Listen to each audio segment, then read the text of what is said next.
I really love the intro music. I'm always doing a little dance to it. I'm Blaine. Welcome to the Place Your Trades Network. We are the network that focuses on trading daily options using CME Group's event contracts to trade E-mini S&P, NASDAQ, Dow, Russell 2000, gold, silver, euro, crude oil, natty gas, and copper. Today, we have a great show for you with my friend Tyzen. Today's broadcast is brought to you by Tradeovate, which has built a custom app dedicated to trading CME Group event contracts. This is what we're all using at Place Your Trades. So today, I am coming to you from Colorado, Steamboat to be more specific. I'm actually going to show you guys, see if you can see that view right there. Isn't that gorgeous? It's like a perfect bluebird day here, which is my favorite ski day. I don't do well in cloudy and snowy, so I'm excited to get out there after the show. I also wanted to thank you guys so much for all your support with the show that I did with PAX last Friday. That was, as I'm sure you could tell, a very, very emotional show for me. And you guys really were so welcoming and encouraging, and I just appreciate it so much. So I also will have another blog coming out this Thursday. You can go under the education tab and find my blog if you want to get email notifications about it every Thursday. Also, I wanted to mention the quant stats, which are right here on this page, this way, below me. Those are just an incredible thing that we have on the page. I like to check them every morning just so I can be sort of like trading with the odds that day. It's such a huge thing that we offer here at Place Your Trades. And if you're not checking them every day, I would very much encourage you to do so. I'm really enjoying them. Without further ado, we can bring on Tyzen. Hello. Hey, good morning, Blaine. How's it going? Good. How are you? Good, good. Welcome to my state. I'm out here in Colorado too, so I know that you're out here a lot, but yeah, how you liking it? Oh, I love it. The altitude always sort of takes me by surprise. You feel like once you get acclimated one time, you're kind of done for life, and that is not the case. I had a beer or two last night, and as they say, drinking at altitude is, always a hard thing. So I had some coffee, I drank a lot of water, and now I'm excited to be here with you. Yeah, absolutely. We go back really since like the first week, I guess, of MTA, which is Mullins Trading Academy, for those of you who aren't familiar. And you and I would hang out on Voice a lot. And I was always so impressed with the logical way you thought through your trades. And then, of course, we made a pact that once you got consistently profitable, you would come on the show. So welcome, long time coming. And I'm so glad you're here. Thank you. Yeah, and I mean, it really is funny, like how far we've both come in our journeys. I still remember, just all the times we've talked about trading, just with, in Shark's Room and MTA, and kind of how we both started out. Made it through our journeys, and I mean, I had my best day on Friday, you had your best day on Friday, and it's really come full circle. So it's pretty cool to see. I know it. I feel like our journeys are very parallel, in sync. We're synced up on our trading journeys. The name of this show is The Intermediate Trader, which is, after you get through sort of the elation of starting to trade and then the huge depression that comes when you can't quite get it, and then the sort of break even phase. And then this show is about sort of slowly getting to a place where you can build some momentum and some profits and bank those. And I wanted to talk today about just I don't actually know how long you've been trading. Do you want to share with us? Yeah, sure. So I started trading back in March of 2020. So like a lot of people, I was kind of sitting at home, not really doing much. Started trading. Initially I remember looking on Robinhood and kind of seeing all these different, penny stocks will become penny stocks after they were, trading, 70% down from whatever they were trading at pre-COVID.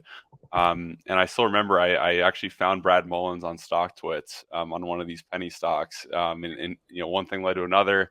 Eventually got into Atlas. Met a lot of great people there. Happy Gilmore, for example, is one guy that met in Atlas. Eventually moved over to Mullins Trading Academy because I really wanted to, just learn how to actually trade and kind of get away from all the other stuff that we know happening there. Met a bunch of great people there in MTA, and have really made some great friendships from that room. For sure. I feel like so thankful to Brad for bringing us all together. What a cool thing that we all sort of met there and formed such a great community. And then we've been really side by side on these trading journeys. I feel very lucky to be a Yeah. part. Yeah, absolutely. And I think that, it really is we're all in this together approach to MTA, even though, it is an individual journey. There's so much support there. And I've met a lot of my great trading friends there and have branched off into a couple different rooms with different people and made some great relationships. So definitely agree. For sure. I know we talked before the show that you were going to do some shout outs. Would you like to do that now?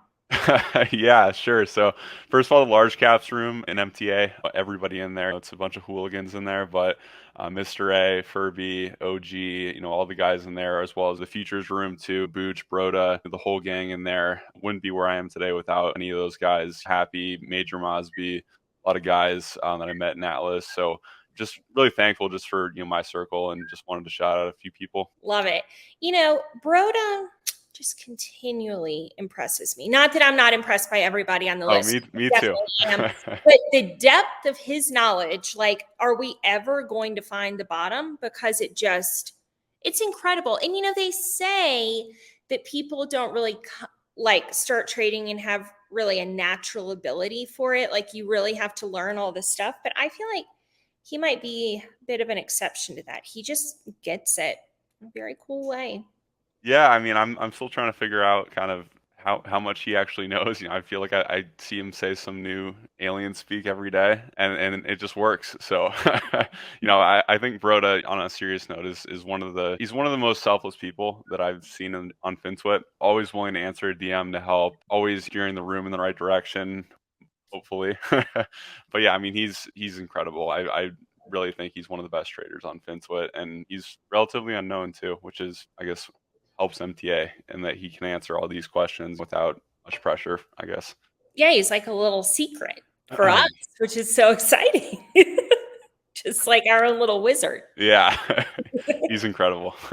Totally. So during the first 2 years of trading, which you and I started at almost the exact same time, I just want to talk a little bit about the mentality it took to get through those 2 years. Yeah, so definitely had a lot of success to start out with in my trading, just because of the COVID bull market. It was, you could buy anything and it would go straight up pretty much. But I really started to notice kind of the decline in penny stocks back in kind of November, December of 2021.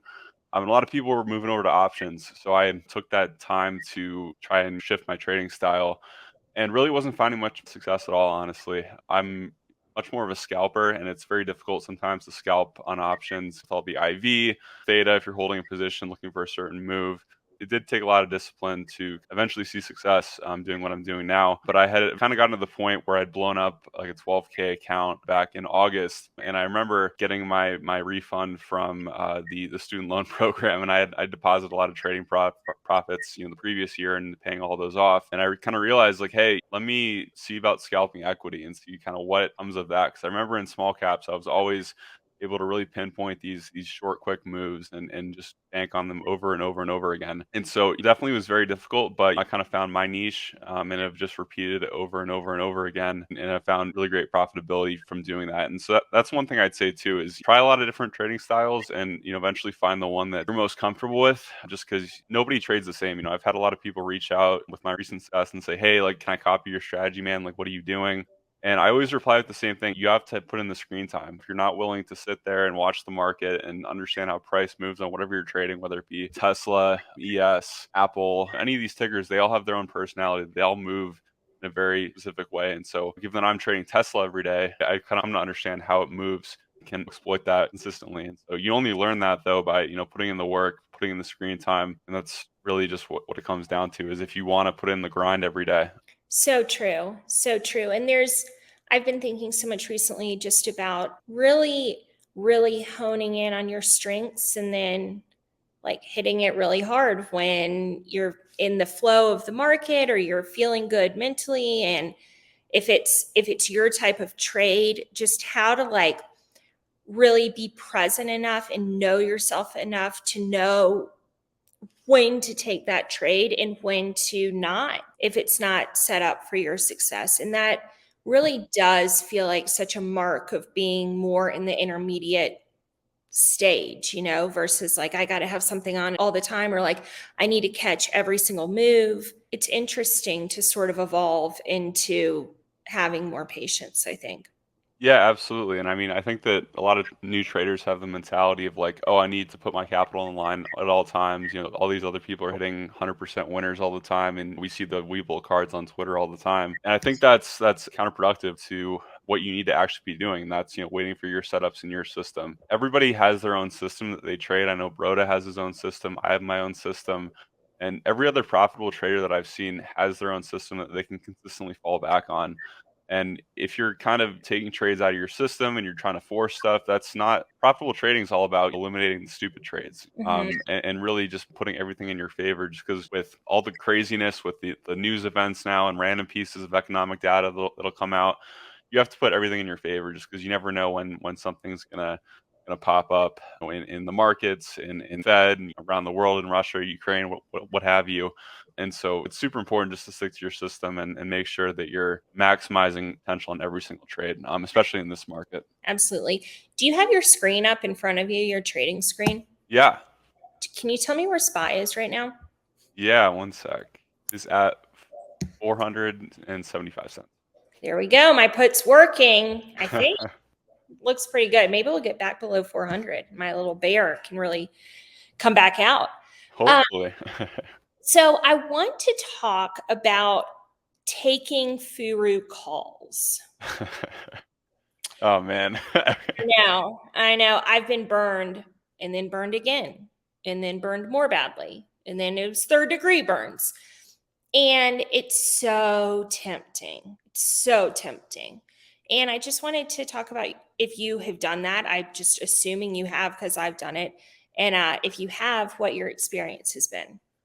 Yeah, so I mean, I kind of followed the suit with a lot of other people. Back in the day, whenever I was in Atlas, I was kind of taking all the typical plays, so like SPAQ, Clove, a lot of those like older plays like that, TRCH, a lot of stuff like that. And I really found that, hey, well, it's working in this market. Whenever I was kind of doing that, whenever the market started to slow down, it wasn't working. And that's kind of one thing that I think has really separated me in the longer run is being able to identify my own plays. And that's something that's so critical just to being a successful trader. Like you can look at other people's opinions for bias and see, hey, how does this line up with my thesis? Do they have a point with kind of whatever side they're playing? But at the end of the day, it all comes down to what you're seeing. And I think that's what a lot of new traders need to understand is somebody's opinion on Twitter could be a great thesis, but it all depends on what you're seeing yourself. And whenever I trade the open, I don't look at anything on Twitter, on Discord. I kind of take a look at ES and different things and see kind of where things are positioned. But I'm taking things just based on my own intuition. And I think that that's what taking Furu calls really taught me was that if you don't understand why you're in the trade, like you don't have a trade to begin with, right? So if I tell you, and I hope nobody takes this, but like, SPY calls, for example, for no reason, and I don't give a reason, I just kind of just post it on Twitter, you're not learning and you're not understanding the why of the trade. Anybody can post TA on Twitter, post calls, but if you're tailing something and you don't understand why you're in the trade, you're setting yourself up for failure. So I think that, yeah, I've definitely been burned a few times, but at the same time, I've learned to not depend on that in my own trading. Absolutely. As much as I love Shark, and I do, he's one of my best friends in real life. And I think he's an incredible trader. I went through about a 2-month period of, I'm like a lone wolf, right? I got to just sort of do me. And sometimes I would get into a trade and then go into Shark's room to just like confirm or whatever and hope that he was in the same trade or going the same way. And we were kind of always on opposite sides of the trade. And I would just freak out. Like I would move my stop up or I would close the trade or it would like throw my confidence off so much. And I was not always wrong, but just that knowledge that someone who I really respect was on the other side would just really get me off my game. And that's something that I've had to learn the hard way of like, nobody knows or nobody's thinking the exact same thing that you're thinking behind a trade. So nobody can like, they're in it for other reasons and it doesn't even really matter, you know? Yeah, absolutely. And I've posted stuff on in MTA saying, "Hey, I'm long here on Tesla" or something like that. And I've had people kind of come at me afterwards being like, "Hey, are we still in this trade?" I'm like, like this is my trade. Like this is not a call out room. I'm not here to tell you every trade that I'm taking, you know what I mean? Because I'm taking very quick scalps. I completely agree. You know, I think that sometimes if you see somebody that you really respect on the other side of a trade, it can be scary, but that's at the same time is important of blocking out all the noise and saying, "Hey, I believe in my idea. I have success with my system. I know that my system typically is true," and really just following your system to a T. At the end of the day, whatever you're seeing is all that matters because you're the only one making decisions. And you know, I never put any of my trades anywhere, not on Twitter, not in any Discord, mostly out of a fear of losing money for you know, somebody following my trade and it going the wrong way. But I'm also sort of struggling with like since I've built some consistency, people have been asking me to see my trades and my entry and my exit. And I really go back and forth with it because I do think that in some ways it could be beneficial for people, but then in other ways, like I'm not trying to teach anyone the way that I'm not trying to teach at all because what it's like insane, a lot of the things. And I'm like, I just don't want to mess with anybody else. So I kind of want to just stick to what I do. But anyway, I'm really going back and forth on that. And it may end up that I share them, but I don't want to be a furu in any sense of the word. Yeah, no, and I think that I've kind of come to the same conclusion. It's just I don't even really just tell people how I trade at this point. I just kind of give them my indicators, give them my setup, and say, hey, this is kind of how I use these things. I don't try and walk people through it at all. What I'm looking for is different from what you're looking for, right? And we're not going to have the same idea all the time. And I think it's super important just understand and coach people towards, hey, you need to be seeing what you need to see to take this trade. I can give you hints and on what I'm thinking, but my thought process and decision making process can be completely different from yours. So I think that's probably one of the biggest pieces of advice I could give about that. Absolutely. And since you touched on it, what are some of your favorite indicators? I trade based on moving averages on the 1 minute chart and weekly levels. Just because I find that typically price has very strong reactions around there, so I take scalps off those. Yeah, I take just looking at my setup right now. I have a VWAP, of course, which is very important just for sentiment. A lot of the time, the 9 and the 20 moving average on the 15 minute, the 1 minute, and the hourly chart.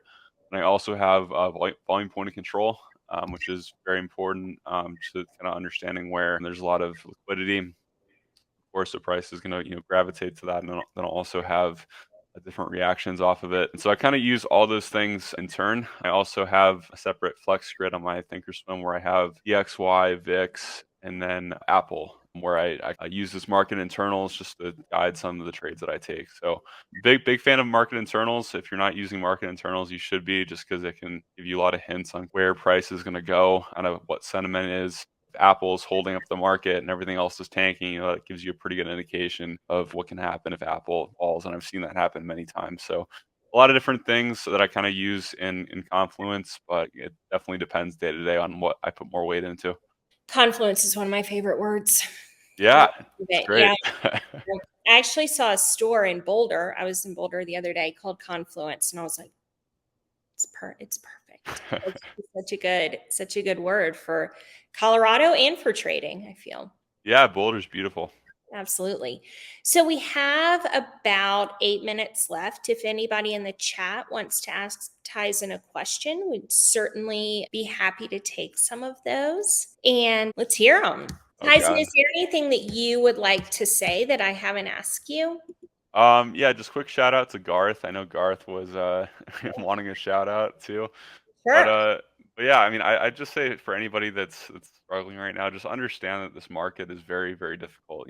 I mean, I've seen traders, that have been trading for 20 plus years say this is the hardest market they've ever seen, and a lot of people are starting in this market. So if you're not immediately successful, don't let that get you down. Um, it's all about the work that you put in, and just showing up every day is just what matters. And putting in the work at night, charting, planning your setups for the next day, and just like I said, putting in the work. That's really what matters. That's how I got to where I am. I consider myself to have a great work ethic, but I think that's what you need to have in this space and in this game just to be successful. Just with how difficult everything is, you have to have every edge that you can have on your side. I think you have to have a great work ethic. I think you have to have a lot of confidence in yourself. And I think that you have to have, like, I don't know exactly what the word is, but like the ability to take a trade when it presents itself. Some Hmm. people can't do that. And I always find it fast. I've never had problem taking a trade, win, lose, whatever. I'm no problem. But like, I always think that's fascinating when people are like worried to take the trade. Yeah, it's interesting, and I was actually going to talk about this too, but yeah, confidence is super important with any sort of profitable trading, just because anybody can do TA, right? And it's execution that really separates the good traders from the great traders. And I really think that whatever you can do to improve your confidence, like in your daily life, honestly, like can help you. Going to the gym, like whatever it may be. When it comes down to the 1 yard line, you have to be able to execute that trade whenever it comes up. And I've kind of talked to a couple of people that I'm mentoring about confidence and just hitting the button, right? Because if you're taking a trade in your system, that system should be tried and true and tested, and you should be okay with the result, whatever happens, because you understand the parameters of that system. And yeah, just super important. Absolutely. So, Mike Friedman, just really cracking me up, wants to know when you're going full time. Oh man, I've gotten this question so many times. I've kind of set my own standard for what I or where I want to be at, financially, and my job to do that. I mean, it is a huge decision at the end of the day, and it's one that I know that I'd be successful at. I mean, I have the confidence for that, but I have a car payment still. I have a couple other things that I need to tighten up and make sure that are all set before I make that decision. But it's really going to depend on a few things, and really just capital in the bank, making sure I have a good amount of savings and I'm ready to withstand anything that comes my way, I guess. Do you know Bofo? Are you friends with him? I do, yeah. Bofo's a great guy. Yeah, I would recommend having like a phone call with him before you decide to go full time. Yeah, Just we since you just did it, you yeah, know. we've actually talked quite a bit about that, and he kind of gave me some good pointers on things to think about because he's very good at planning, and so he gave me a couple tips on that. And I've made a big master spreadsheet kind of with everything, and so yeah, definitely agree. He's an amazing trader though. He's really crushing it. I think he had like a 2K day yesterday or something on small caps, which is crazy to me just I because. think he made like 15 or $16,000 last month. Yeah, insane. Great trader. Total. Amazing. Yeah, and such a nice guy. Love Bo. Okay, what is your trading journal structured like? Yeah, so I actually use TraderSync. I'm sponsored by them, but I use it every day, so I have no problem talking about it. TraderSync helps me so much just with understanding just where I'm taking my best trades, what time period. I found the open is my best time period, funny enough, which is what everybody tells you not to trade, right? But I typically don't do any like actual like handwritten like, oh well, I felt this way today, I felt that way today. I have a good grasp of my emotional state, I think, in terms of trading and understanding when I'm on tilt, when I'm not on tilt, when I'm trading really well, and kind of having that understanding is super important. But I think the analytics more than anything are very important in terms of looking at, hey, how did I trade around this time of day? How did I trade this setup? How did I trade that setup? What can I improve on? If I'm taking trades later in the day, is it impacting my P&L and performance? And kind of having those hard numbers, I think, is super important. And that's what I put more weight into with my journaling. But I know some people have it to where they journal their thoughts for the day, kind of how they did. But for me, it's all about the analytics. Very cool. Very cool. And so true. Well, Tyson, it's time to wrap up now. And I hate to do it because I'm enjoying myself so much, but you've been an amazing guest and it was worth the wait, you know? Yeah, absolutely. I really appreciate you taking the time to have me on and love the show. I'll continue to listen and keep supporting it. It's an interesting transition for me from the PLP to this, you know, and like sort of finding those nuanced difference between the two shows and stuff. I'm on a journey, you know, and I'm not saying that the PLP will never happen again, but I like this a lot too. I like the live aspect very much. Yeah, no, I love it. And I think you guys are doing a great job with the show. Thank you so much. All right. Well, I'll talk to you soon. Thanks everyone in chat. I appreciate it. Awesome. Thanks, everyone.